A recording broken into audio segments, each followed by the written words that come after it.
Would you like to know more about how to use Saxon Math with the Robinson curriculum? Then stay tuned. If you'd like to go from questions to confidence when it comes to the Robinson curriculum, I'm here to answer questions. And in this video, we're continuing our series, How to Use, and we're talking about Saxon Math. How exactly do you use Saxon Math with the Robinson curriculum? If you're not familiar, the curriculum has three main components: math, writing, and reading. Now, how exactly does Saxon Math work with the Robinson curriculum? Well, the first thing you should know is that the first recommended book is Saxon 5.4, not Saxon 1, not Saxon 2. This is largely busy work that the parent will have to sit there and guide a child through, where they could benefit just as much, if not more, from just focusing on learning their math facts. And then once they are strong readers and they can read the lessons to themselves, they can start with the first recommended book, which is Saxon 5.4. Now, a lot of parents typically favor first, second editions, the older books. Really, you just need to focus on finding a book that you have the answer key to. That's very important. And they're written in such a way that a student can read the lesson and then do the problems on their own.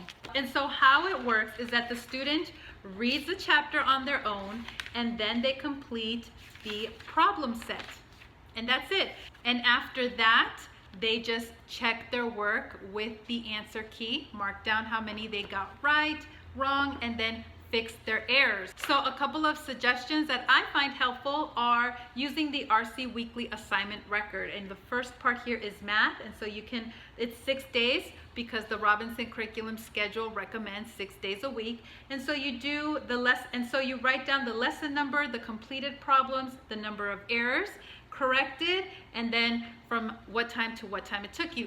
It is recommended to work on math for 2 hours a day. You may do that. Some parents choose to just do one lesson or half a lesson depending on the difficulty of the lesson, where they are at. Another thing that I have found recently very helpful is maybe creating something like this, a Saxon workbook where you have graph paper and then there's a space for every problem. So it's very easy for a child to see their problems, their answers, and keep track of it this way. If you don't like loose paper everywhere, I know I don't, I find this very helpful. Now let's talk about answer keys because that is important. So for example, here, Advanced Mathematics, you have a solutions manual where it not only gives you the answer, but it shows you how the problem is worked out. So that is a solutions manual.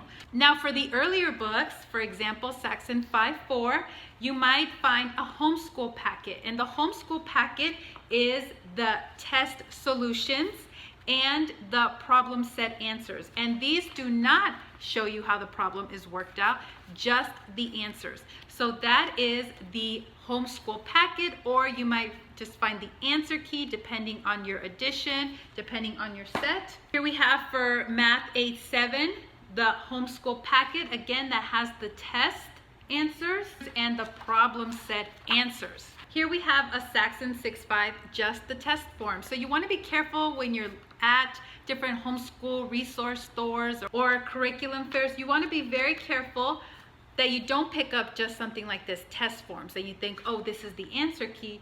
This is just that, just the test forms. So you want to make sure that you're getting either the homeschool packet or answer key. And then as the books get harder, you want to find the solutions manual. Something else that you might want to keep an eye out for,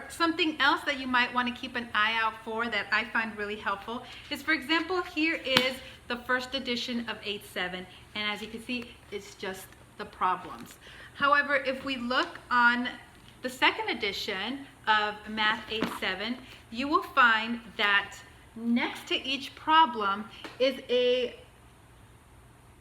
here you will find that underneath each problem, there's a little parentheses with the number. For example, for problem 15, there's a little parentheses here, 37. That's telling you that the method, how to solve this problem, is located in lesson 37. So if the child is having a hard time with that problem, they can then go back to lesson 37 and reread how the problems were answered, how they were worked. So that's something that's really helpful that I have found with the second edition.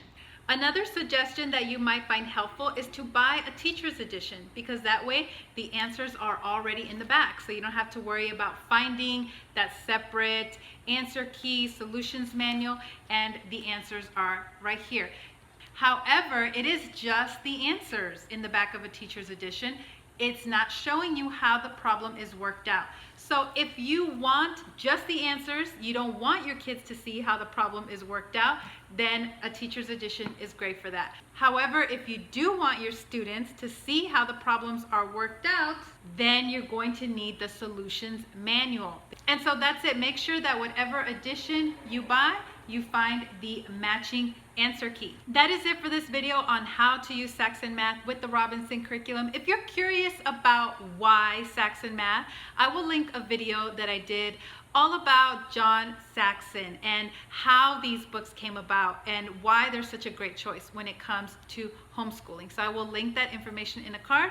And if you have any questions, please leave them in the comments below. Please like this video if you liked it, and I'll see you in another video. Bye.